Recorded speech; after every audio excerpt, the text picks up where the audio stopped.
Alors, bonsoir à tous. Merci à tous d'être venus avant la pluie, donc c'est plutôt une bonne idée. Donc ce soir, on va vous parler d'API pour développeurs. On va vous parler aussi d'outillage pour développeurs avec un IDE qu'on a développé chez Datastax qui s'appelle DevCenter.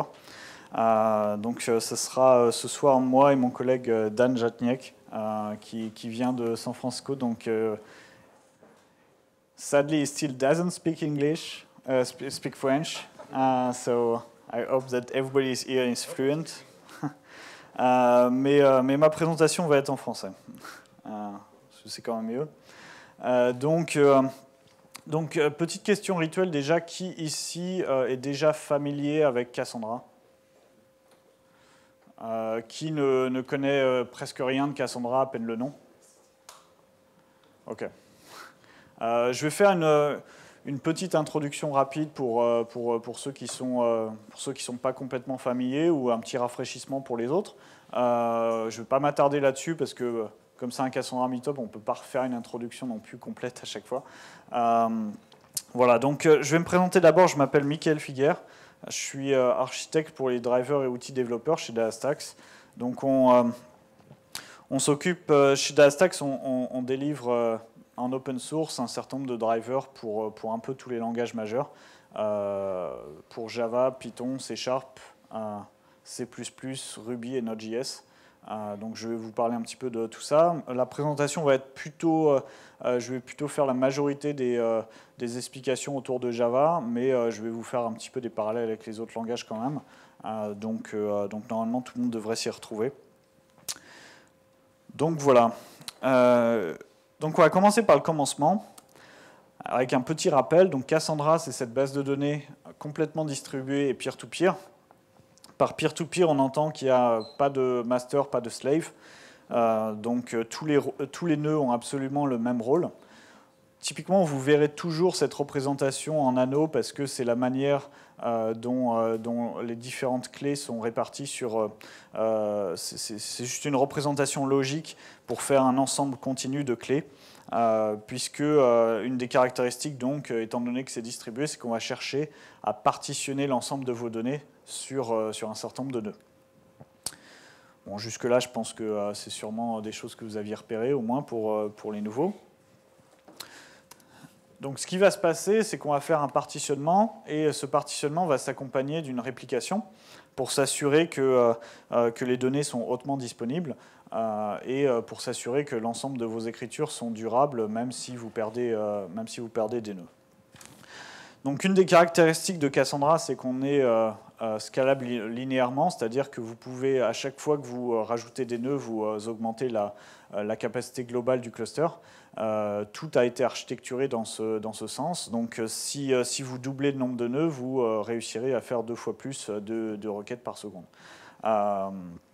Donc à titre d'exemple, il y avait un benchmark qui est déjà assez vieux, qui date de peut-être 3 ans maintenant, qui avait été réalisé par Netflix et qui était capable de monter jusqu'à 1 million d'écritures par seconde avec 300 nœuds Cassandra sur un environnement EC2, donc c'est plutôt satisfaisant. Cassandra est actuellement assez populaire, de plus en plus populaire, on va dire. Au Cassandra Summit, il y a quelques semaines, on était, je pense, tous impressionnés chez Datastax, on avait plus de 2000 participants.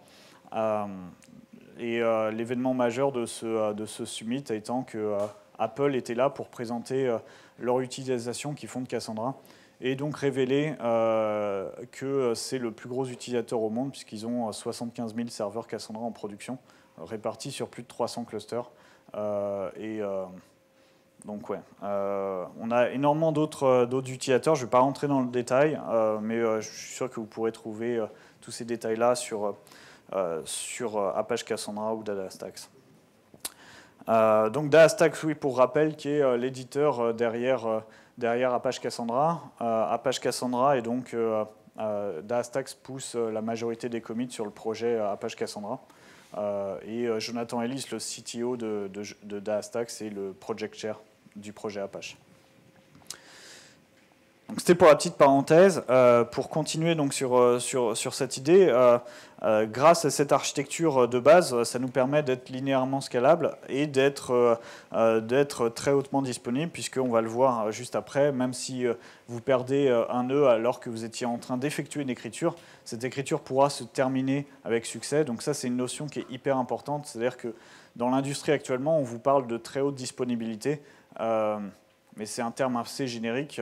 Tout le monde peut taguer sa technologie très haute disponibilité. Dans Cassandra, vous n'avez pas de fenêtre d'indisponibilité quand vous perdez un nœud. C'est-à-dire que vous pouvez être très hautement disponible avec une architecture master-slave qui, quand le master tombe, switch sur le slave. Et à ce moment-là, vous êtes très hautement disponible, sauf pendant 30 secondes. Donc, que fait-on pendant ces 30 secondes? C'est une question que j'imagine vous vous posez souvent. Il n'y a pas forcément de réponse parfaite. Donc avec cette architecture en peer-to-peer,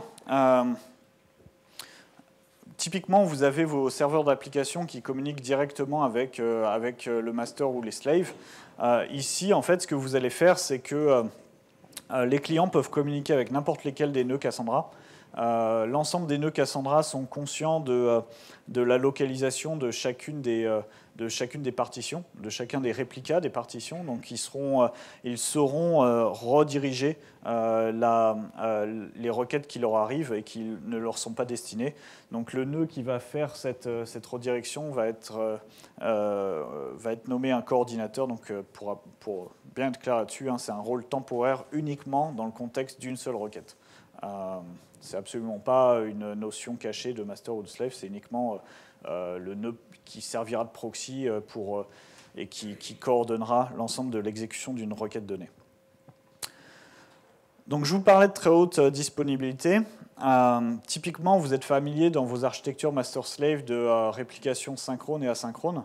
Le problème avec ces deux modes d'architecture, c'est qu'avec la réplication synchrone, vous êtes complètement consistant, c'est-à-dire que vous pouvez relire toutes vos écritures parce que tous vos slaves sont mis à jour après chacune des écritures sur le master. Mais par contre, vous n'êtes pas du tout disponible parce que si jamais vous avez un seul de vos slaves qui est indisponible, l'écriture n'est pas possible. Inversement, avec la réplication asynchrone, si vous serez disponible parce que vous n'avez pas besoin d'attendre l'accusé de réception de vos esclaves, mais par contre, comme on n'a pas attendu, vous n'avez aucune garantie de consistance, c'est-à-dire que si vous lisez sur un de vos slaves juste après avoir écrit sur le master, vous n'êtes absolument pas garanti d'être consistant. Donc c'est un petit peu dur comme architecture, parce que on vous demande de choisir entre la peste et le choléra, parce qu'évidemment, vous avez envie, si possible, d'être à la fois consistant et disponible. C'est quand même mieux. Donc, dans Cassandra, la manière dont on résout cette problématique, c'est par ce qu'on appelle une quorum consistency, qui vous permet en fait de tuner la consistance selon vos besoins. Donc ça se présente comme ça. Donc pour expliquer très rapidement, ce qui nous permettra après de mieux se comprendre quand on parlera des API, imaginez que vous avez 3 réplicas d'une donnée et que leur valeur actuelle est A, et vous souhaitez changer cette valeur. Donc ce que vous allez faire, c'est que le coordinateur va envoyer l'écriture à chacun des réplicas. Et après, ce que vous pouvez faire, c'est attendre un certain nombre au niveau du coordinateur. Vous allez attendre un certain nombre d'accusés de réception. Donc du coup, si on en attend un, on va être garanti que l'un de nos réplicas aura cette valeur-là. Sera bien mis à jour à B, mais on n'est pas du tout garanti du reste, évidemment, parce qu'on peut être extrêmement malchanceux. Après... Oui, pardon. Oui, il y a un petit souci. Okay. Donc après, ce qu'on va faire, c'est qu'on va attendre, on va faire la même chose à la lecture, on va demander à chacun des réplicas de nous envoyer la valeur, et on va attendre la réponse de seulement l'un d'entre eux. Et donc comme on n'est pas chanceux, on tombe sur l'un des réplicas qu'on n'avait pas acknowledgé, donc on n'est pas consistant. On essaie de changer un petit peu notre stratégie. On va dire qu'on attend 2 acknowledge lors de l'écriture. Donc là, en termes de garantie, je suis garanti que j'ai au moins 2 de mes réplicas qui sont à la valeur B. Et si je lis, si j'attends une seule réponse lors de l'écriture, vu que j'ai toujours pas de chance, on est dans le cas extrême évidemment, je ne serai pas consistant. Vous voyez sûrement où je veux en venir. Si maintenant on attend 2 accusés de réception en écriture et 2 réponses en lecture, là cette fois-ci on sera capable, on sera garanti de voir au moins l'une des mises à jour.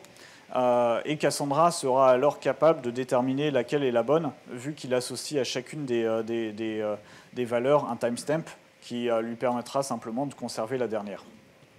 Donc ce qui est très intéressant ici, c'est qu'on est capable d'avoir une lecture consistante après l'écriture, tout en étant complètement tolérant aux pannes. C'est-à-dire que même si vous perdez, même si l'un de vos nœuds est indisponible à l'écriture, même si l'un de vos nœuds est indisponible à la lecture, tout pourra se terminer correctement. Donc c'est une architecture qui est très flexible et qui vous permet donc cette très haute disponibilité permanente sans fenêtre d'indisponibilité. Je pense que c'est vraiment un point important. Donc dans Cassandra, on formalise tout ça avec la notion de quorum, où on définit que le quorum est le nombre de réplicas divisé par 2 plus 1, donc la majorité absolue en d'autres termes. Donc si vous avez la majorité absolue des nœuds qui accusent, vous attendez la majorité absolue des réponses et vous êtes garanti en lecture comme en écriture d'être consistant. Donc ça, c'était pour la partie architecture, pour que tout le monde, pour qu'on se comprenne bien sur les caractéristiques de Cassandra. Donc je vais introduire rapidement l'interface qu'on utilise dans Cassandra. Dans Cassandra, on a introduit il y a 2 ans maintenant un langage de requête qui s'appelle CQL, pour Cassandra Query Language, et qui vous permet de faire des requêtes dans une interface très proche de SQL. Donc ça, c'est quelque chose qui était une grande avancée pour nous. Avant, on avait une interface assez bas niveau qui était très prisée des développeurs parce qu'ils alignaient précisément leurs données sur le disque et ils adoraient ça. Mais évidemment, en termes de productivité et d'aisance de modélisation, ce n'était pas vraiment ça. Donc on a fait un léger compromis en montant légèrement en abstraction, en vous laissant toujours bien comprendre comment les données seront agrégées sur le disque, mais en vous apportant quand même quelque chose qui est familier, ce qui vous permet de monter en puissance sur Cassandra rapidement avec vos équipes qui sont évidemment familiers de SQL. Donc le langage SQL est principalement un subset de SQL, sauf qu'il n'y a pas de join, il n'y a pas de subqueries, il n'y a pas de sous-requêtes, et il n'y a pas d'agrégation. Donc assez logiquement, tout ça, c'est des concessions qu'on fait, vu qu'on est un système distribué. On ne voudrait surtout pas aller chercher des requêtes, des données sur plusieurs nœuds, ce qui serait évidemment désastreux en termes de performance.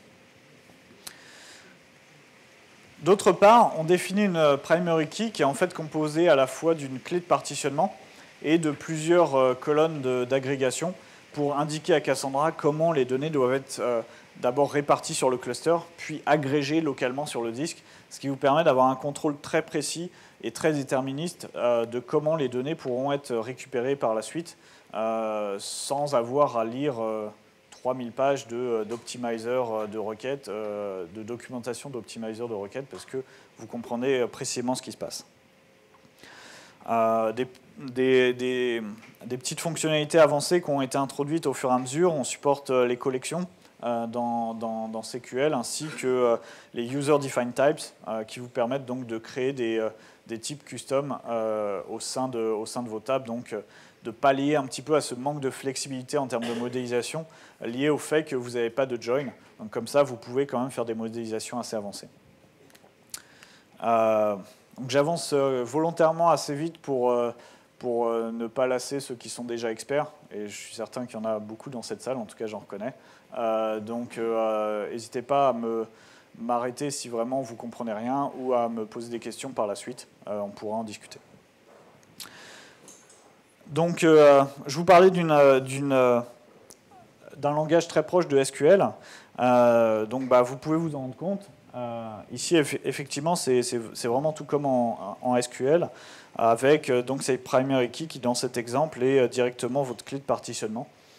Et donc, vous pouvez... donc, cette clé sera hachée et répartie sur l'ensemble du cluster. Je vous parlais de possibilité de regrouper après localement les données sur le disque. Ça va se faire avec ce qu'on appelle des clustering columns. Donc, vous voyez que là, on a une primary key qui est composite, qui est composée à la fois d'une clé de partitionnement et dans cet exemple d'une colonne de clustering, qui est message ID ici. Et donc, ça vous permet d'avoir un identifiant unique pour chacune de vos lignes, qui sera bien la primary key, mais qui, malgré tout, et donc, vous savez que sur le disque, l'ensemble des lignes seront agrégées et triées par login, puis par message ID. Par message ID au sein pour toutes les lignes qui ont un même login.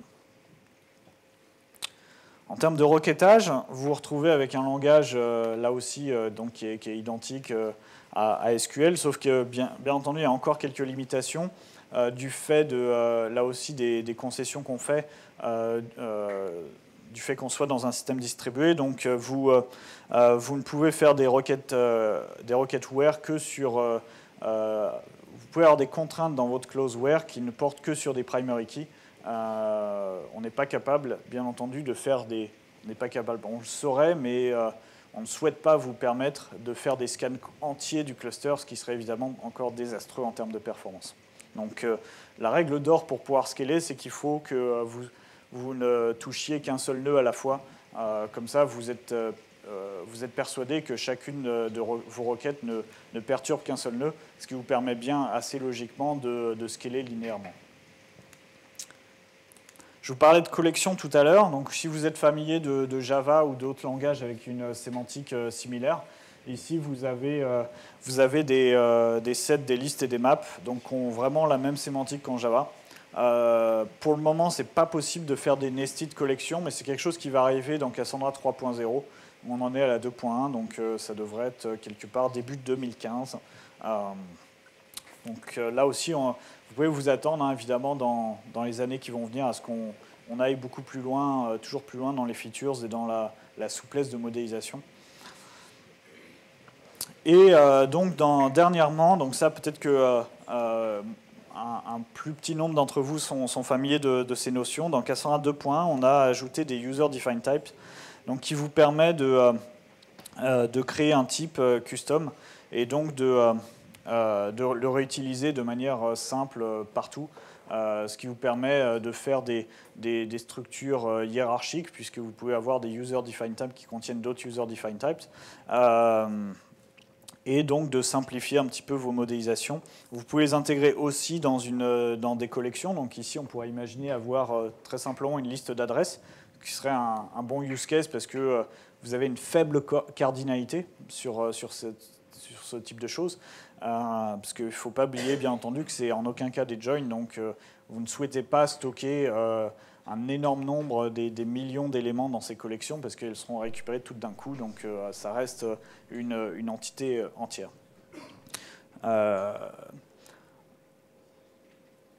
Au niveau du langage de requête, vous avez... ça va se passer au niveau des inserts et des updates, sur ces user-defined types. Ça va se passer de la même manière que ce que vous aviez l'habitude avant. Sauf que là, les valeurs vont être sous forme de documents JSON, donc ce qui reste assez pratique pour introduire rapidement un sous-document tout entier. Et bien sûr, au niveau des API des langages, on va vous proposer des facilités pour que vous n'ayez pas, bien entendu, à crafter une chaîne JSON. On pense à vous. Voilà, donc j'en ai fini avec mon introduction flash éclair de Cassandra. Si vous avez des questions, que vous êtes complètement largués, n'hésitez pas. Sinon, on va enchaîner sur la partie développeur. Tout va bien? OK. On va pouvoir ralentir un petit peu maintenant. Donc, on va se concentrer maintenant un petit peu sur cette partie cliente. cette partie cliente, donc je vais reprendre là où je vous avais laissé tout à l'heure avec cette quorum consistency. Donc le client va s'adresser directement à l'un des nœuds qui va choisir au hasard et qui va devenir le coordinateur, et ce coordinateur va donc communiquer avec chacun des réplicas. Alors ça, c'est dans la présentation générale que je vous dis au hasard, parce que bien entendu, on ne va pas le choisir au hasard, on va essayer d'être un petit peu plus intelligent que ça. Donc on va vous proposer au sein des drivers tout un tas de stratégies de load balancing assez intelligentes. Donc on va commencer par du round robin, et puis on va essayer de sélectionner en tant que coordinateur un nœud qui soit directement réplica. Comme ça va nous faire gagner un saut réseau, c'est toujours bon à prendre. Donc si on zoome un petit peu sur la communication entre le client et le serveur, cette communication se fait avec un protocole qui a été introduit là aussi dans Cassandra 1.2, qui s'appelle le CQL Native Protocol, et qui vient remplacer Swift, qui était donc ce framework RPC que vous utilisiez avant, et qui est donc spécialisé pour nos besoins. Donc en particulier, on a introduit dedans un feature qui nous sert énormément, qu'on appelle le request pipelining, qui consiste donc en le fait que le client va ne va pas attendre la réponse du serveur pour envoyer la requête suivante. Donc il va pouvoir se permettre, au lieu de faire des échanges requête-réponse avec une utilisation assez pauvre de la connexion, d'envoyer une salve de requêtes et d'attendre l'ensemble des réponses qui peuvent même arriver en désordre. Hein. C'est pas grave, parce qu'il saura faire la bonne corrélation et l'envoyer, les dispatcher à la thread qui était en attente. Donc ça, c'est très intéressant pour nous, parce que c'est un outil qui va nous permettre de scaler encore plus, parce qu'évidemment, si on devait utiliser le premier schéma, c'est ce qu'on faisait avec Swift avant, vous vous retrouviez dans Swift avec, par exemple, dans Hector, qui était l'un des principaux clients Swift pour Java, avec une configuration par défaut de 50 connexions au maximum entre le client et le serveur, ce qui va très bien, ce qui n'est absolument pas un drame quand vous avez quelques dizaines d'applications serveurs et de nœuds Cassandra. Maintenant, on a des utilisateurs qui peuvent avoir jusqu'à 1000 nœuds Cassandra avec plusieurs milliers d'applications serveurs devant ça. Donc évidemment, on ne veut pas créer 50 000 connexions en tout et les maintenir. Ça serait de la folie. Donc là, ça nous permet de créer juste une petite poignée de connexions entre le client et chacun des serveurs, et on essaie même de réduire encore ça. Tout simplement en multiplexant donc l'ensemble des requêtes en attente sur une seule connexion. Donc de même, on a aussi introduit un feature dans ce protocole qui est très intéressant pour nous, qui s'appelle il s'agit de notification, c'est-à-dire que dans le passé, vu qu'on était donc avec ce framework RPC pour communiquer entre le client et le serveur, on avait besoin de faire un polling régulier du serveur pour savoir quel est l'état actuel de la topologie, ce qui est très important pour le client. Vu qu'on est dans un système distribué, le client ne se contente pas d'envoyer au serveur qu'on lui a demandé, mais a besoin de mettre à jour sa stratégie de load balancing en fonction des nœuds qui sont ajoutés ou retirés à chaud, bien entendu, parce que c'est la philosophie de Cassandra. Et donc, grâce à ce feature dans le protocole, ça nous permet de simplement avoir le client qui s'enregistre auprès du serveur pour recevoir des notifications quand des nœuds sont ajoutés, retirés, up, down, même quand le schéma défini dans la base de données change, etc. Donc ça nous permet d'être toujours très à jour dans notre load balancing. Et cette architecture, ce design de protocole qui était donc asynchrone par nature entre les notifications et le request pipelining nous a poussé à définir, à créer côté client dans le driver une architecture complètement asynchrone basée sur des I/O non bloquantes. Donc quand je dis ici l'architecture client, c'est dans les drivers de DataStax. Donc on a essayé d'apporter ce même design dans tous les drivers. Hein. Vous verrez, en tout cas j'espère que vous constaterez par la suite l'effort de consistance qu'on a essayé d'avoir entre les différentes plateformes, tout en respectant bien sûr les idiomes et les contraintes de chacune des plateformes. Donc ici, vous allez avoir chacune des threads clientes qui va communiquer avec le driver, avec l'API du driver, et le driver va simplement faire un load balancing pour choisir le nœud avec lequel il veut communiquer, sélectionner la connexion qui va bien et dispatcher la requête sur ce nœud. Quand la réponse arrive, elle sera renvoyée à la thread qui va bien, qui était en attente pour cette réponse auprès du client. Donc c'est assez classique, mais par contre, cette architecture complètement asynchrone, avec des IO non bloquantes, je ne cherche pas à lancer un débat ici sur la performance des IO non bloquantes ou asynchrones par rapport aux IO synchrones, c'est absolument pas le débat.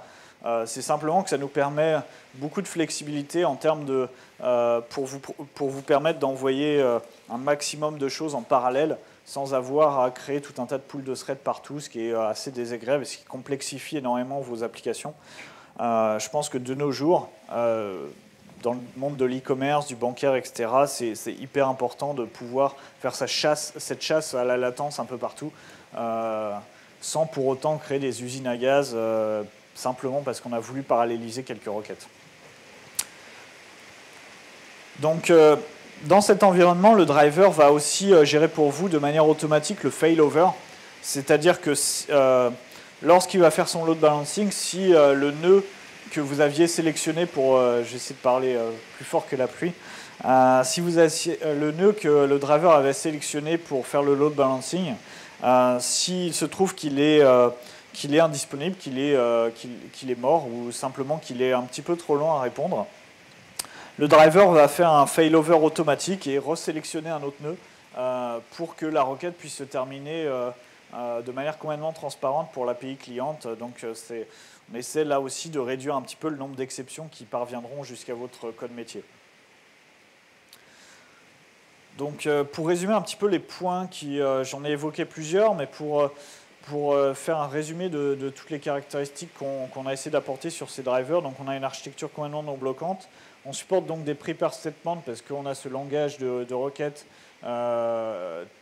texte, donc on a les mêmes problèmes qu'en SQL, donc on apporte les mêmes solutions qui marchaient très bien, à savoir les prepare statements. On gère le failover automatique et donc je vous parlais de ces notifications tout à l'heure. Et faites-moi signe si au fond vous ne m'entendez pas, hein, mais je pense qu'il y a des haut-parleurs, c'est bon. C'est pas facile, ça doit être la concurrence qui essaie de nous arrêter. Donc je vous parlais de ces notifications qui sont envoyées en permanence au client pour qu'il maintienne son load balancing à jour. Donc en fait, on va un peu plus loin, c'est-à-dire qu'on fait un node discovery en permanence, c'est-à-dire que quand vous vous connectez au cluster, on va le voir tout à l'heure, le cluster n'a juste à connaître que quelques points de contact et il saura trouver le reste de la topologie et donc la maintenir à jour en permanence grâce à ces notifications, ce qui fait que vous êtes toujours à jour et votre load balancing est efficace. Parce qu'évidemment, sinon, au fil des ajouts et suppressions de nœuds, vous pourriez avoir des hotspots avec des anciens nœuds qui reçoivent énormément de requêtes et des nouveaux qui n'en reçoivent pas, ce qui ne serait pas terrible pour la scalabilité. Voilà, et puis on supporte la compression et l'encryptage SSL entre le client et le serveur si vous en avez besoin. Donc je veux juste zoomer un petit peu plus sur les stratégies de load balancing, parce que je pense que c'est très intéressant, parce que quand on fait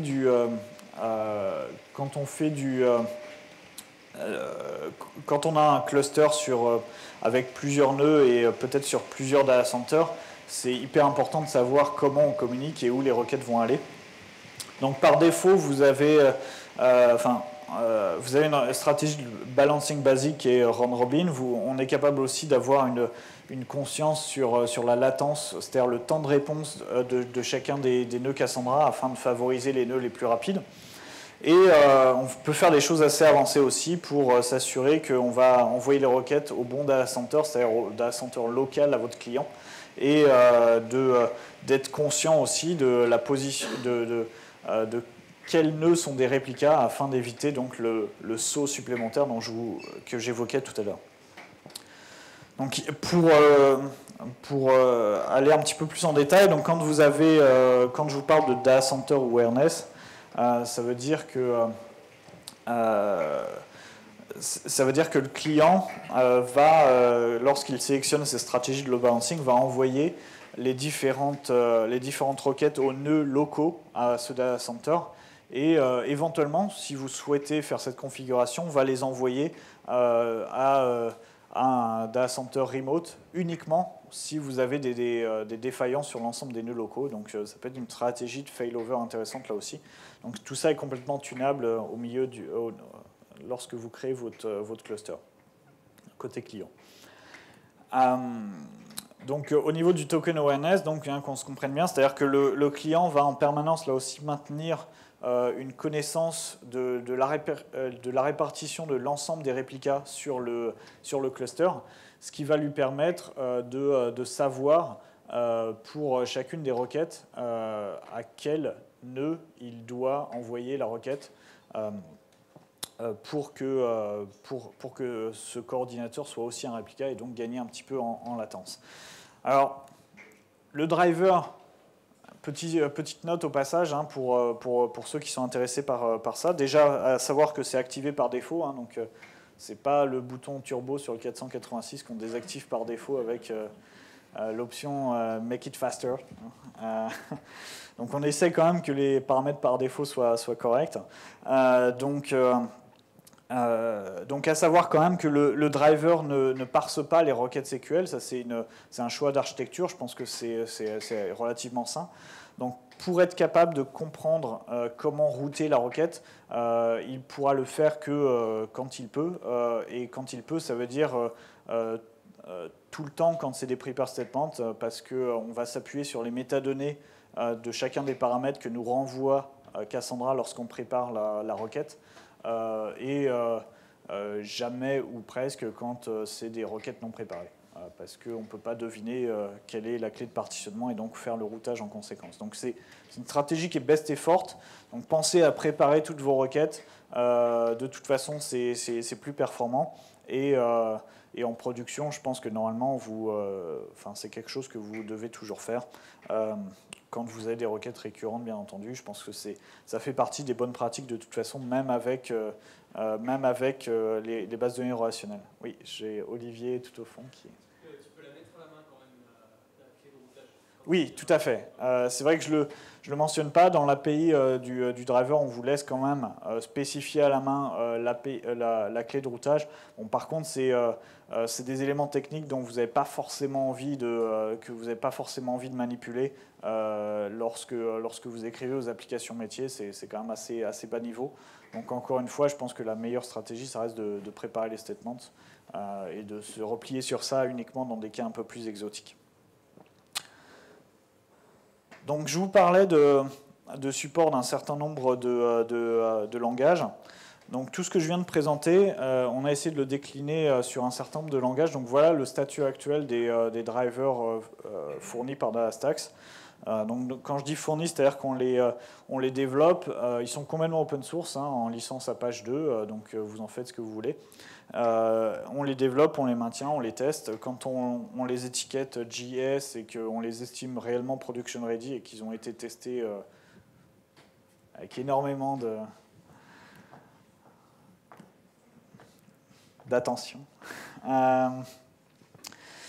Et donc le statut actuel, c'est que pour Cassandra 1.2, 2.0 et 2.1, vous avez des drivers complètement production ready en Java, Python et C#. Vous voyez ici, faites attention à la petite ligne que j'ai mise tout en bas de cette slide qui est assez importante, c'est que quand je dis que telle version de Cassandra est supportée, c'est avant tout que vous pouvez utiliser un driver plus vieux, mais c'est simplement que vous ne pourrez pas utiliser les nouveaux features avec. Voilà. Bon, malgré tout, évidemment, c'est amplement conseillé d'essayer d'utiliser la version du driver qui va bien pour éviter les mauvaises surprises, les unsupported exceptions ou des choses comme ça. En Node.js, on a sorti très récemment un driver final qui est donc production ready là aussi, qui supporte Cassandra 1.2 et 2.0, le support de Cassandra 2.1, donc des user defined types que je vous présentais tout à l'heure arrive bientôt. Et en C++ et Ruby, on a des drivers bêta sur lesquels vous pouvez partir si vous avez des projets en cours de développement. Je n'ai pas de date précise pour la version finale, mais ça arrive. Et donc, pour ces 3 derniers langages, on va s'attacher à amener le support de Cassandra 2.1 au plus vite. Donc, on a fonctionné jusqu'à présent un petit peu en pipeline pour développer tous ces drivers. Donc, on a commencé par Java, puis C#, puis Python, etc. Donc, quelque chose de très important pour nous dans l'équipe, c'est qu'on essaie d'éviter tout gap entre la release de Cassandra et l'arrivée du driver. Donc, c'est un gap qu'on a réussi à éviter sur les trois premières plateformes qui étaient matures. Donc, évidemment, on rattrape le retard sur les autres langages. Mais pour vous dire, le drive en Java, par exemple, le driver Java était final pour Cassandra 2.1 avant même la sortie finale de Cassandra 2.1. Donc, voilà. Normalement, vous n'avez pas à attendre pour utiliser les nouveaux features.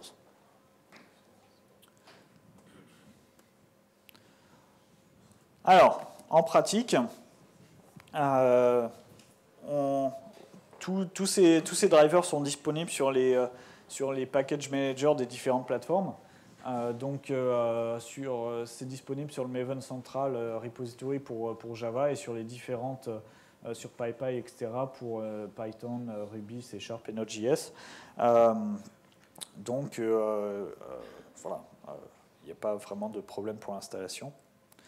Donc, en pratique, qui est déjà familier avec les API des drivers Cassandra?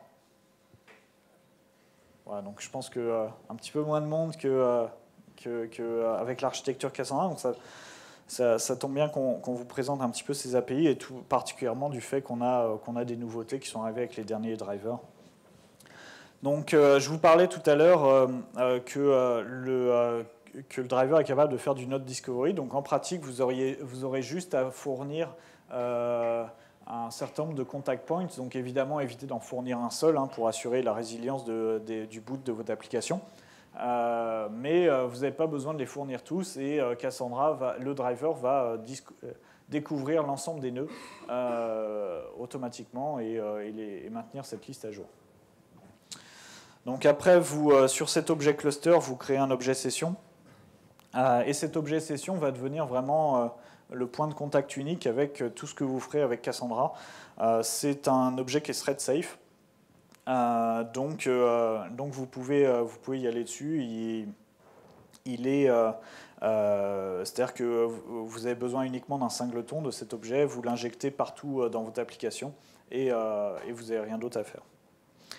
Donc là encore, le connection, tout le load balancing, etc. est géré derrière cette session. Donc contrairement au driver un petit peu plus bas niveau que vous pouviez avoir avec les bases de données relationnelles, vous n'avez pas à gérer de connection pool ou de choses comme ça. On le fait pour vous assez logiquement, encore une fois, vu qu'on est une base de données distribuée. Ce n'est pas juste du pooling de connexion naïf qu'on fait, évidemment. Donc ici, vous voyez que je fais une écriture simplement sur cette session en exécutant de manière synchrone une requête. Donc je pense qu'il n'y a pas vraiment de difficulté. Donc sur le read, je vais faire un execute là aussi de ma requête. Je vais récupérer un result set. Donc on a essayé d'avoir une API qui se conforme à JDBC dans le cas de Java ou aux autres standards courants dans les autres langages, mais on ne cherche pas non plus à s'intégrer et à se conformer à ces interfaces parce qu'on a tout un tas de features qui ne correspondent pas forcément. Donc ici, vous n'avez plus qu'à itérer sur votre result set et vous voyez toutes les colonnes donc, de manière assez basique, je pense. En termes de prepare statement, vous faites donc juste un session.prepare d'une requête. Vous noterez ici qu'on utilise des points d'interrogation en tant que marqueur de paramètres. Vous pouvez aussi utiliser des paramètres nommés avec 2 points le nom du paramètre si vous préférez. Donc ça, c'est des choses dont vous aviez l'habitude en JDBC ou autre équivalent dans d'autres langages. Et vous obtenez un objet prepare statement qui lui aussi est thread safe. Donc là encore, vous pouvez créer un singleton et avoir toutes vos requêtes clientes qui vont venir qui vont venir taper dessus, même si vous avez énormément de threads HTTP. Voilà, ça va très bien fonctionner. Et si ça va fonctionner, si les threads safe, c'est parce que lorsque vous voudrez définir tous vos paramètres pour cette requête préparée, vous allez utiliser, vous allez faire un bind dessus afin d'obtenir un bound statement qui représente donc l'objet stateful de votre requête préparée, et donc qui est simplement un conteneur de paramètres, hein, ni plus ni moins, et que vous serez donc prêt à exécuter. Donc vous noterez au passage que ici sur cette requête, je fais un set consistency level. C'est quelque chose que j'ai pas mis dans tous les exemples pour pas alourdir, mais vous pouvez le faire pour chaque requête. Et donc c'est très intéressant d'un point de vue métier, parce qu'évidemment ça vous permet de définir une consistance tunable selon les besoins métiers. On peut imaginer par exemple que pour stocker des ratings, vous avez des nombres d'étoiles en Ajax que vous mettez sur un site web. C'est pas forcément grave si vous en loupez une ou deux, alors que pour stocker des données métiers plus critiques, vous voudrez sûrement une consistance plus élaborée. Donc ce tuning de consistance a un impact à la fois sur la constance bien sûr, mais aussi sur la performance bien entendu, puisque plus vous attendez d'acknowledge ou de réponse, plus ça coûtera cher. Voilà, et donc une fois que vous avez bindé ce prepare statement avec des paramètres, vous pouvez donc l'exécuter.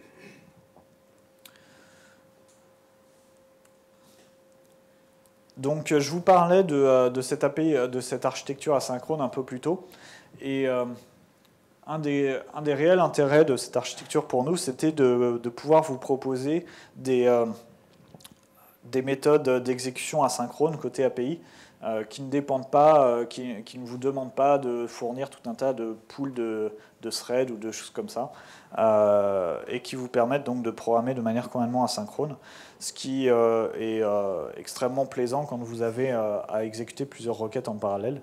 Donc ici, dans ce cas-là, lorsque vous faites un execute async, vous recevez un objet futur sur lequel vous avez juste à faire get, donc c'est l'API future classique de Java pour ceux qui la connaissent, qui est bloquant jusqu'à ce que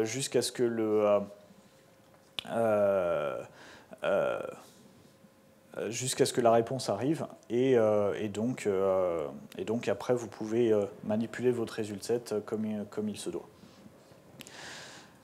Donc ce qu'on a voulu, on trouvait que c'était intéressant de proposer plusieurs sémantiques sur cette exécution asynchrone, parce que les futures, ça ne permet pas de couvrir tous les cas d'usage. Les futures, c'est pratique pour exécuter plusieurs choses en parallèle, mais pas forcément pour réagir à l'arrivée de chacune des réponses, parce que vous ne pouvez pas attendre sur plusieurs futures à la fois, vous devez les attendre dans une boucle for, et du coup, si le premier est plus lent à répondre que les autres, du coup, vous ne pourrez pas vous en sortir, donc vous devriez créer plusieurs threads pour réagir à chacun d'entre eux, ce qui n'est pas terrible. Donc du coup, on a choisi de faire en sorte que ces objets futurs implémentent listenable future de Guava, qui est donc une dépendance. Et ça, c'est un design que vous allez retrouver sur un peu tous les langages. Donc tous les langages n'ont pas forcément un concept de futur, donc c'est des choses qu'on a soit apportées, soit adaptées aux différents langages. Je vais vous montrer quelques exemples après. Et donc, comme ça vous permet de fournir un callback et simplement d'avoir ce callback qui s'exécute dès que la réponse arrive. Ce qui peut être très intéressant si vous avez, par exemple, à récupérer un certain nombre d'éléments avec peut-être des paramètres d'une requête qui dépendent des résultats d'une autre. Comme ça, vous pourrez enchaîner les exécutions tout en pilotant l'ensemble depuis une thread unique. Donc peut-être que pour générer toute une page web, alors évidemment dans Cassandra, on ne va pas parler de modélisation de données ce soir, mais l'idée c'est toujours d'essayer de nécessiter le plus petit nombre de requêtes pour chaque page web, pour chaque page que vous voulez générer, ou par chaque cas d'usage, mais parfois ça ne sera pas forcément le plus pratique. Donc si vous avez besoin de plusieurs requêtes Cassandra pour générer une page web, ça peut être une solution très très puissante ici pour récupérer l'ensemble. en compressant au maximum la latence. Et puis vous pouvez même évidemment envisager dans vos différents callbacks de commencer à faire du rendering de pages, ou peut-être même, comme vous pouvez le voir je crois sur Facebook maintenant, vous savez, ils mettent ces placeholders pour les différentes news, et puis elles sont envoyées en Ajax par la suite. Donc vous pouvez faire des choses assez élaborées là aussi grâce à ce type de choses, d'autant plus que l'ensemble de vos résultats vont arriver au fur et à mesure, vu que c'est une architecture distribuée et que vous pouvez envoyer énormément de requêtes en parallèle. Comme ça, vous pouvez paralléliser au maximum, tant du point de vue des threads locales que du cluster, en exploitant vraiment l'ensemble des ressources disponibles. Et le tout sans créer de hotspot, c'est-à-dire que là aussi, ça peut être très intéressant de préférer envoyer, plutôt que d'envoyer une énorme requête ou un énorme batch d'insertion de 1000 requêtes, ça peut être intéressant d'en envoyer je sais pas, une cinquantaine de batchs de 20 requêtes que vous répartissez sur l'ensemble de votre cluster, afin de ventiler un petit peu la charge sur l'ensemble du cluster. Là encore, comme vous pouvez récupérer tous les résultats en asynchrone, ça vous permet en plus de commencer à manipuler les résultats dès qu'ils arrivent. Bon, alors ceux qui s'en foutent de la latence, évidemment, vous n'avez pas besoin d'aller jusque-là, mais si vous êtes psychopathe de la latence, ça peut être intéressant. Un petit sucre syntaxique. Alors là, c'est plus propre à Java. C'est pas quelque chose que vous allez forcément retrouver sur tous les langages, parce que c'est pas toujours approprié. Mais en Java, vous avez un query builder qui va vous permettre de créer dynamiquement vos requêtes SQL.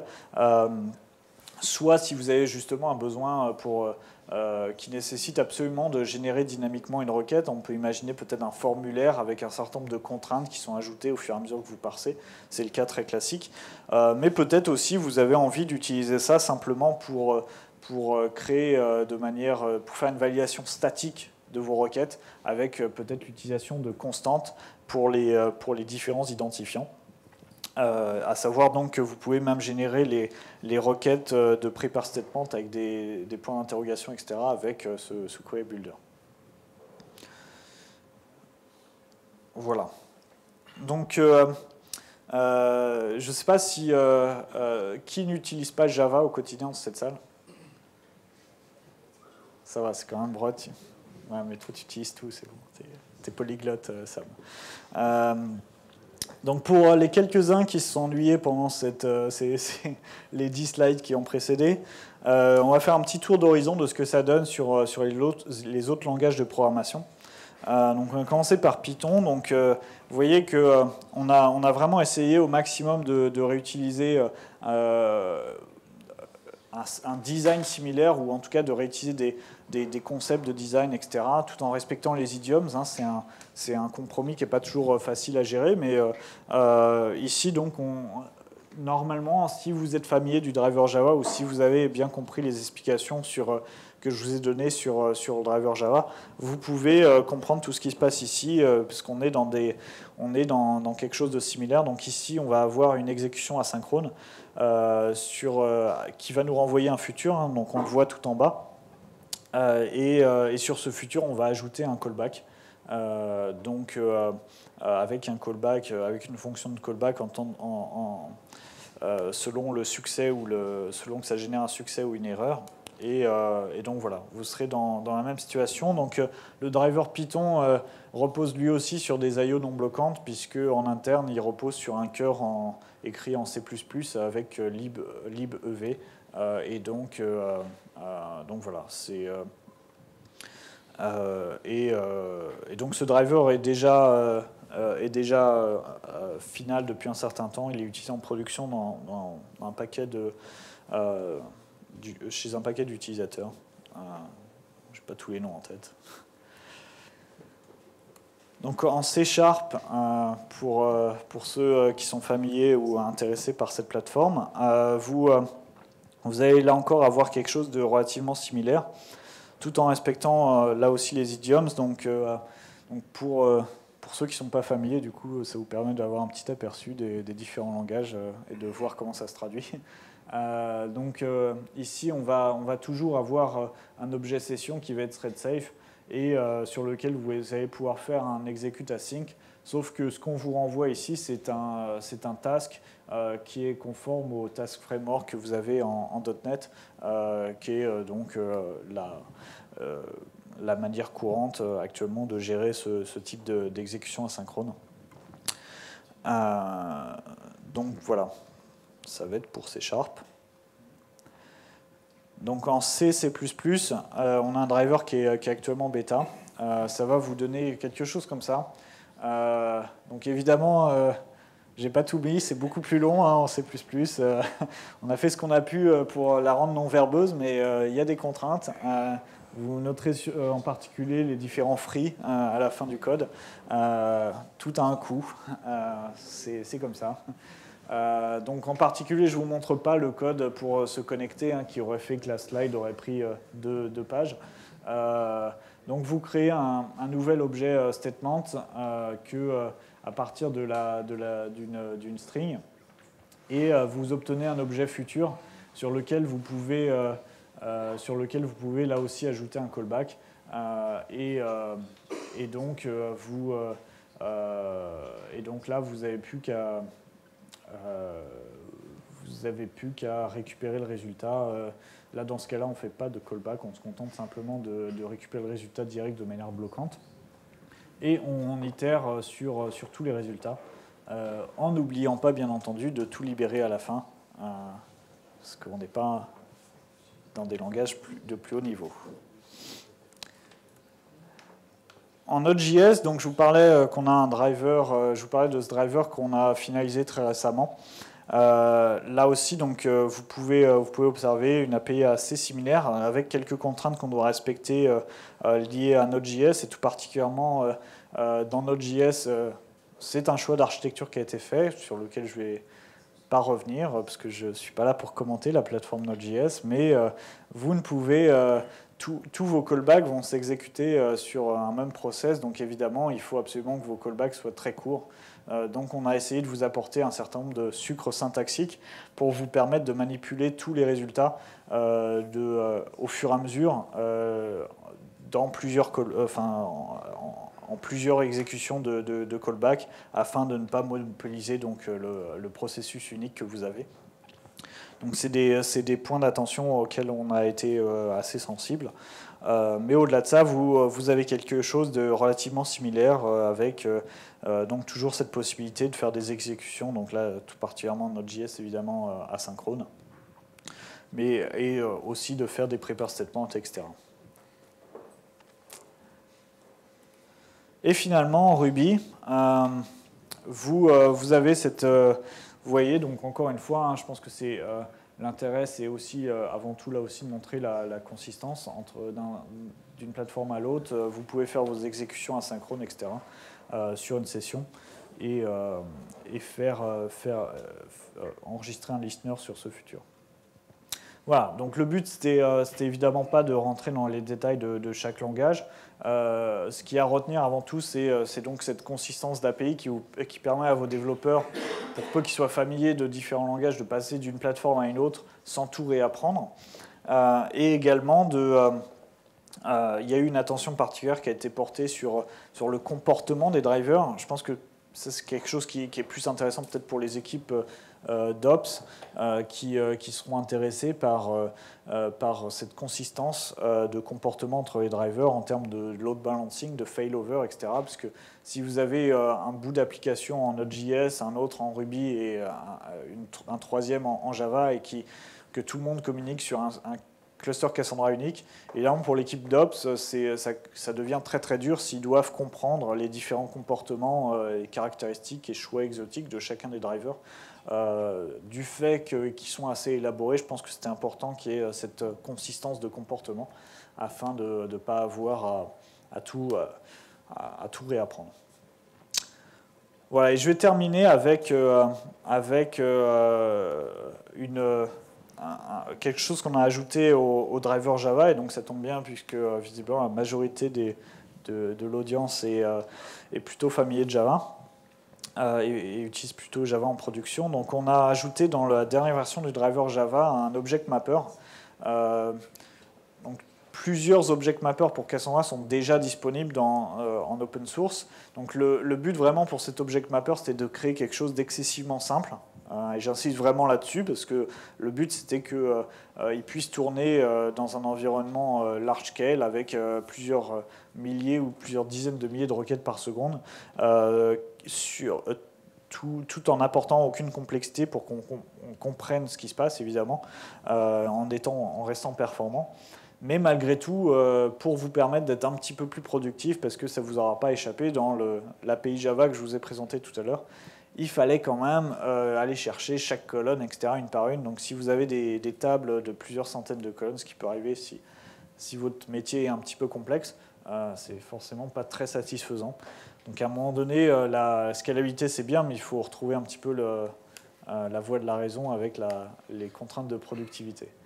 Voilà, donc on n'est pas compatible JPA, mais tout comme avec JDBC, on essaie de s'en rapprocher pour que vous n'ayez pas à chercher et que vous puissiez comprendre tout directement. Mais ne pas nous conformer à l'API JPA, ça nous permet de rester flexible et de pas être bloqué, de ne pas se faire piéger dans une API figée qui ne permet pas forcément de faire rentrer tous nos nouveaux. Non, c'est simplement le câble qui s'est tiré un petit peu. Ok. Donc oui, comme je vous disais, donc on part sur, on n'essaie pas de faire des tricks un petit peu intelligents à la Hibernate qui fait très bien son job sur les besoins qu'il couvre, mais qui ne correspond pas forcément à la majorité des besoins en termes de scalabilité, etc. sur Cassandra. Et tout particulièrement, donc on évite tout ce qui est lazy loading, proxy, etc., qui ajoute beaucoup de complexité lorsque vous voulez comprendre ce qui se passe précisément. Donc en pratique, vous avez simplement une dépendance supplémentaire tirée dans Maven, toujours sur le Maven central.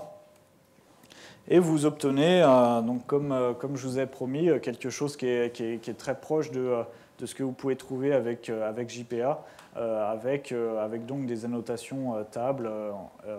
Et donc on a rajouté une annotation partition key pour vous permettre de définir quel champ Java, champ Java est votre clé de partitionnement. Donc vous voyez ici que vous avez aussi une annotation pour définir un user defined type, donc pour exploiter ces nouveaux features de Cassandra 2.1. Donc voilà, en termes de mapping, je pense que c'est relativement simple. Et côté code, vous allez simplement définir un mapping manager qui va venir wrapper votre session. Vous allez créer un mapper spécialisé pour une entité donnée. On fait ça simplement pour ne pas avoir à vous redemander le user.class à chaque fois, comme vous pouvez voir en JPA parfois. Et à partir de ce moment-là, cet objet mapper, encore une fois, est thread safe. Donc vous avez juste besoin d'un singleton et vous l'injectez partout. Donc ce qui est quand même très pratique, encore une fois, si vous avez plusieurs threads clientes. Et vous pourrez faire des opérations get sur votre clé de partitionnement, save, même en asynchrone, etc., de manière très simple et en étant productif. Et le dernier petit élément qu'on a ajouté sur cet object mapper pour être vraiment complet, c'est ce qu'on appelle des accessors. Donc vous définissez simplement une interface avec uniquement le prototype d'une méthode que vous souhaitez binder à une requête. Donc encore une fois, on ne simule pas une base de données objet au-dessus de Cassandra comme on peut le faire avec les ORM. Ici, on cherche simplement à mapper un objet vers une requête et un result set vers un objet et c'est tout. Donc ici, du coup, on va vous mapper automatiquement le résultat du result set directement dans des objets sur lesquels vous pourrez donc itérer après.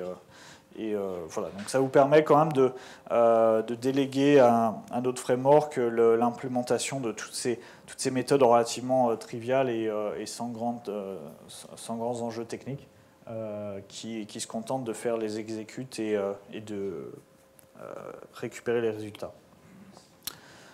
Voilà, donc j'en ai fini là. Si vous avez des questions, je vais simplement faire passer 2 petits messages de service, 3 en fait. C'est qu'on a, si vous souhaitez creuser plus en profondeur sur Cassandra, on organise un Cassandra Tech Day à Paris le 4 novembre. Et donc vous pouvez vous inscrire. Il y a un de mes collègues là-bas qui a un portable ce qui vous permet directement de vous inscrire, parce que je préfère pas mettre le lien parce que c'est un lien Eventbrite, donc voilà. Et sinon, là, au Tech Day de Paris, vous aurez une présentation en particulier d'un use case très intéressant de Cassandra qui avait été implémenté à la Poste, où ils utilisaient ça pour traquer des colis, je crois, ou je ne me rappelle plus, mais bon, voilà. Enfin, si vous y allez, vous le saurez. Et donc, vous aurez plusieurs explications sur l'architecture de Cassandra, sur des mises en production, des choses comme ça. Donc, si vous voulez creuser un petit peu plus, je pense que c'est une bonne opportunité. Et enfin, vous avez, je vous parlais en introduction du Cassandra Summit à San Francisco. On va avoir l'édition européenne en décembre à Londres. Donc là aussi, je pense qu'on aura peut-être plusieurs centaines, sûrement pas loin d'un millier de personnes, je ne sais pas encore. Donc je pense que ça va être un événement assez intéressant avec un paquet de use cases. Là aussi, on essaie de ramener beaucoup d'expériences utilisateurs, parce que je pense que c'est des choses qui comptent évidemment, hein. Ça reste une technologie qui n'a pas 30 ans, donc on découvre au fur et à mesure les usages. Et donc, comme le premier message le dit de manière assez claire, on recrute. Donc si tout ça, ça vous intéresse, si vous trouvez que c'est une belle technologie et que vous avez envie de nous aider à développer tout un tas d'outillages, ou de développer sur Cassandra, ou de faire d'aider DataStax à en faire un meilleur produit, vous n'hésitez pas à venir me parler après. Donc on a des bureaux à Paris et vous pouvez même travailler à distance. Enfin, je ne vais pas rentrer dans les détails.